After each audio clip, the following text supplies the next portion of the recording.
दोस्तों अगर आप भी रेलवे एनटीपीसी एग्ज़ाम 2025 3 सितंबर फर्स्ट शिफ्ट का अगर एग्ज़ाम देके आए हैं तो दोस्तों इस वीडियो को नए हैं तो वीडियो पर प्यारा सा लाइक करके चैनल को कर दीजिए सब्सक्राइब। अगर आप एनटीपीसी अगर एग्ज़ाम देकर सचमुच आए हैं तो आप क्वेश्चन को मिला लीजिए, आप सही आंसर आप मिला लीजिए कि हम कितना जीके जीएस में आप सही करे हैं और कितना हम गलत किए हैं। तो दोस्तों इस वीडियो पर नए हैं तो वीडियो को प्यारा सा लाइक करके जल्दी से कर दीजिए चैनल को सब्सक्राइब, क्योंकि इसी चैनल पर आपको हमेशा डेली एनटीपीसी या किसी भी गवर्नमेंट एग्जाम का क्वेश्चन पेपर जो होता है वो जैसे ही होता है जैसे 1 से 1.5 घंटा के अंदर में आपको क्वेश्चन एनालिसिस करवा देते हैं कि आप कितना सही बनाए हैं कितना गलत बनाए हैं। चलिए दोस्तों वीडियो को शुरुआत करते हैं।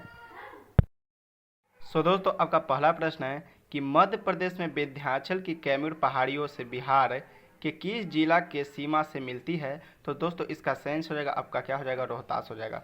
दोस्तों आपका अगला जो प्रश्न पूछा था कि भारत में जीएसटी वस्तु एवं सेवा कर किस वर्ष लागू हुआ था? तो दोस्तों आपका सेंस क्या हो जाएगा, यानी 2017 हो जाएगा। दोस्तों आपको सही आंसर पर ध्यान देना है, आपको क्वेश्चन पर ध्यान देना है, मेरे वॉइस पर ध्यान देना है। दोस्तों ये आपको पेज पर ध्यान नहीं देना है, क्योंकि हमेशा इस चैनल पर आपको इसी तरह का वीडियो मिलेगा और आपको क्वेश्चन को एनालिसिस करना है। तो आपको क्या क्वेश्चन से आपको आंसर से मतलब है, दोस्तों आपको ज्ञान से मतलब है। तो दोस्तों ज़्यादा वीडियो इधर उधर मतलब दिमाग न लगाइए। चलिए दोस्तों अगला प्रश्न है कि 560 रियासतों को यानी कि 560 रियासतों को भारतीय संघ को मिलाने का श्रेय किसको दिया गया था? तो दोस्तों इसका सेंस होगा सरदार वल्लभ भाई पटेल को। इसका सेंस होगा सरदार वल्लभ भाई पटेल हो जाएगा। दोस्तों आपका अगला प्रश्न है कि जनवरी 2025 में कॉम्प्रिहेंसिव एवं ट्रांस पैसिफिक यानी कि कॉपरनेस की अध्यक्षता किसे दिया गया? तो दोस्तों इसका सेंस क्या हो जाएगा, ऑस्ट्रेलिया हो जाएगा। दोस्तों आपका अगला प्रश्न है कि 1950 में भारत के योजना आयोग के पहले उपाध्यक्ष कौन थे? तो दोस्तों इसका सेंस हो जाए गौतम गुलजारी लाल नंदा। दोस्तों जितना भी आप सही आंसर मार के आए हैं दोस्तों आप मिला लीजिए। दोस्तों जितना भी आरआरबी एनटीपीसी में पूछा गया 3 मतलब सितंबर का जो पूछा गया है वो आपका यही प्रश्न पूछा गया है। दोस्तों आपका अगला प्रश्न है कि 1947 में यानी कि 1947 में स्वतंत्रता के समय भारतीय अर्थव्यवस्था की प्रमुख विशेषता क्या थी? तो दोस्तों इसका संयोजक कम उत्पादन वाली कृषि थी। क्या थी? कम उत्पादन वाली कृषि थी। दोस्तों आपका अगला प्रश्न है कि हाल ही में किस आईआईटी संस्था ने जापान के साथ मिलकर सुपर कंस्ट्रक्ट रिहर्सल की यानी रिसर्च की क्या की पार्टनरशिप की? किसके साथ? तो क्या की? तो आपका साइंस क्या हो जाएगा, आईआईटी हैदराबाद के साथ। किसके साथ? आईआईटी हैदराबाद के साथ। दोस्तों आपका अगला प्रश्न है कि एक रासायनिक यौगिक हमेशा अपने घटक तत्वों को द्रव्यमान के एक निश्चित अनुपात में रखता है, या किस नियम के अनुसार है? तो दोस्तों आपका ये मतलब ध्यान देना है कि आपका साइंस क्या हो जाएगा, निश्चित अनुपात का क्या हो जाएगा, निश्चित अनुपात का नियम हो जाएगा। ये आपका सही आंसर आपको दिया गया था।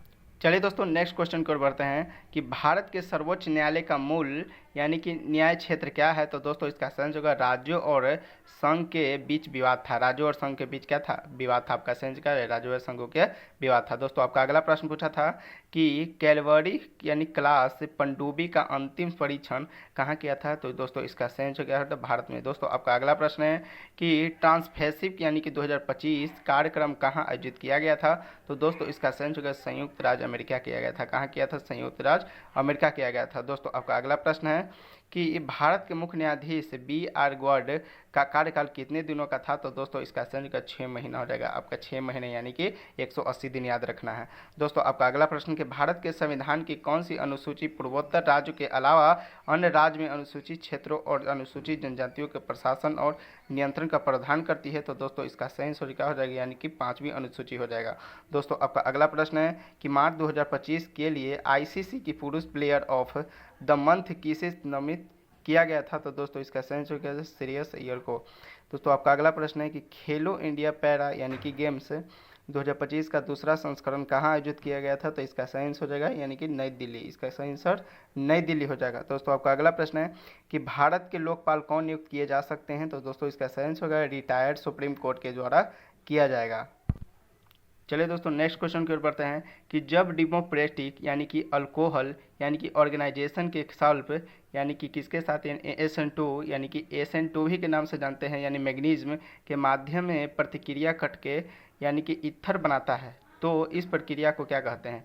तो इसका सही आंसर हो जाएगा यानी कि विलियमसन ईथर संश्लेषण हो जाएगा। विलियमसन ईथर संश्लेषण हो जाएगा। दोस्तों आपका अगला प्रश्न है कि पंडित दीनदयाल उपाध्याय राष्ट्रीय कल्याण कोष के तहत खिलाड़ियों को कितनी वित्तीयों की सहायता से प्रदान की जा सकती है? तो इसका सही होगा 5 लाख। कितना?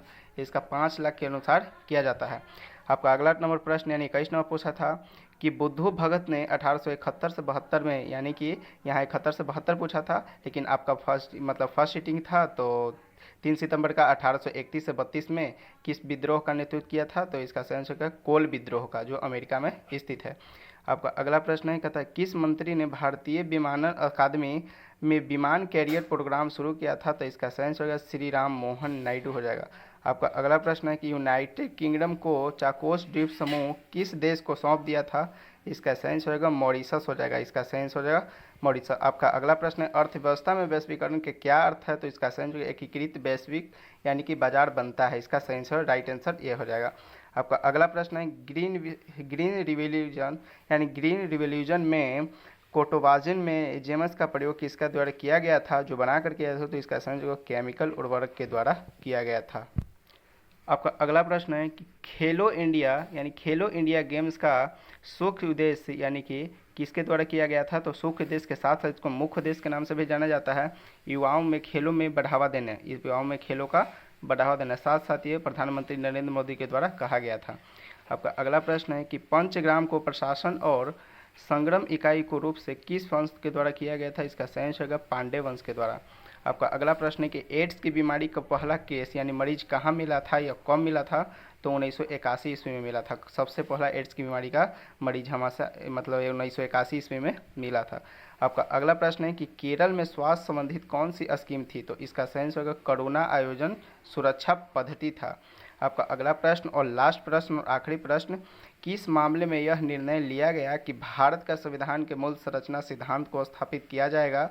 तो किसके द्वारा किया गया? तो केशवी नंदन भारतीय बनाम केरल राज्य के द्वारा किया गया। ये आपका सही आंसर ये आरआरबी एनटीपीसी एग्जाम में आपका पूछा गया था, जो आपके एनालिसिस क्वेश्चन आपको लिए आए हैं।